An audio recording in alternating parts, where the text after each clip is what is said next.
Syederalun pemerintah Kota Luxmawe melalui Dinas PUPR dilaporkan pada Rabu 26 Maret 2025 mulai merehab kalan utama di destinasi wisata Pantai Ujung Blang, tepatnya di Desa Hagu Barat Laut, Kecamatan Banda Sakti, Luxmawe.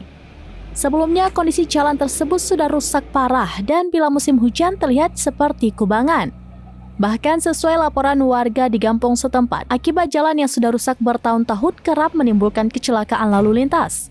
Atas dasar kondisi tersebut, maka beberapa waktu lalu anggota Komisi C DPRK Luxmawe, Putih Usman Bintang, pernah turun ke lokasi dan menyoroti kondisi jalan itu.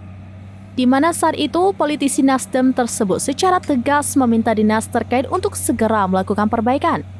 Alasannya agar tidak menimbulkan kecelakaan lalu lintas kembali terhadap masyarakat dan wisatawan yang melintas pun menjadi nyaman.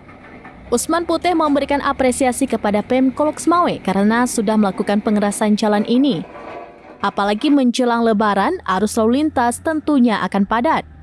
Di lokasi terlihat dinas terkait menurunkan alat berat dan sejumlah mobil truk berisi campuran pasir dan batu untuk menimbun jalan yang berlumpur tersebut.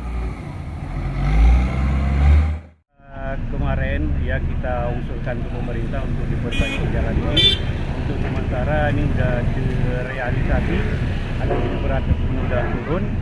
Untuk sementara ya mudah-mudahan masyarakat tidak ada kendala lagi masalah jalan menuju ke Ujung Blang.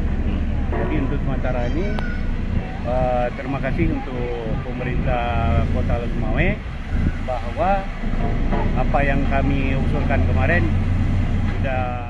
Dari Luxmawe, Saiful Bahri, serambinews.com. Download Tribun X sekarang, menghadirkan lokal menjadi Indonesia.